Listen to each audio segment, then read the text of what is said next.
Most important thing you have to know about your timeline and your program is that these two are always married to each other. So our source window is kind of married to our project window because it's kind of a preview, and our program window is our master movie, right? It's our end product. So anything that you put on your timeline shows up in your program window. Like I said, this is just the piece of the clip I pulled down, so now that's all that's been added to my project. Okay, controls in our program window are exactly the same as the source, J, K, and L to fast forward and rewind, spacebar to play. Couple other things you have down here. You can create markers on a clip or on your timeline. Let's say I want to know exactly when the laser pointer hits our painting here. Because maybe that's a dramatic moment and I want our music to change there. I can go ahead and hit the marker button and it'll create this visual marker on the timeline to make it easier for me to align that spot in my edit. The keyboard shortcut to create a marker is M on the keyboard, M for marker. So I can hit play and say like, create a marker there, create a marker there, create a marker there, and make as many markers as you want on your timeline. It doesn't matter. It doesn't actually affect the visual part of the video at all. It's just a tool to help you edit. To delete markers, if you go over a mark point and hit M again, it'll pop up in this window and you can click delete. If you want to delete all your markers at once, you can come up here to the marker menu and click on clear all markers. And that deleted all my markers. A couple other things. These are the actual buttons to create an in point and an out point. It says right there I and O. This will go to your in point, or you can hit Shift N to do that. So exact same controls over here. So if I hit Shift I, it'll take me to my in point. If I hit Shift O, it'll take me to the out point. Okay, and that's what this button here is.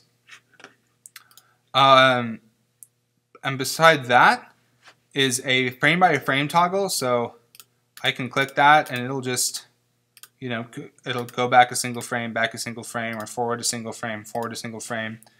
I've never used those buttons before because the easiest way to go frame by frame in Premiere is with the arrow keys. So if I just click right arrow, it'll take me frame by frame, and left arrow, same thing.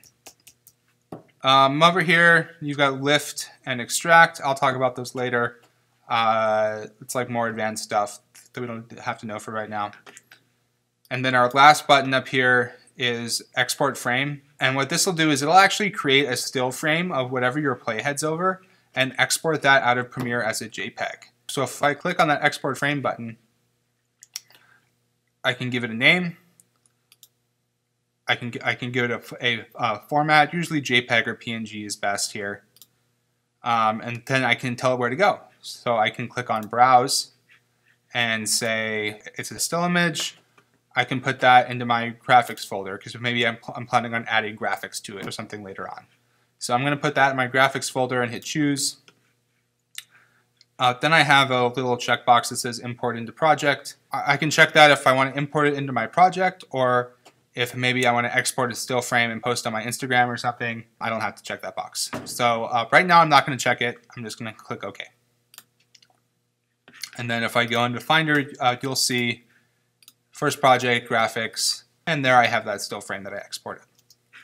So a pretty convenient way to export a very high quality still out of Premiere, better than taking a screenshot because it's the actual real resolution of that clip.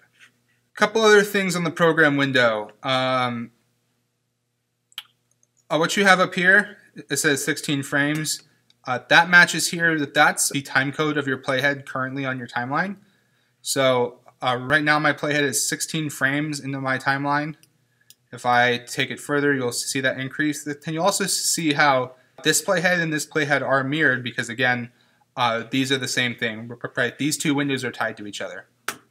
So if I advance that, you'll see time increase here, time increase there, and both playheads are moving. Next to that, so this is the zoom of this window.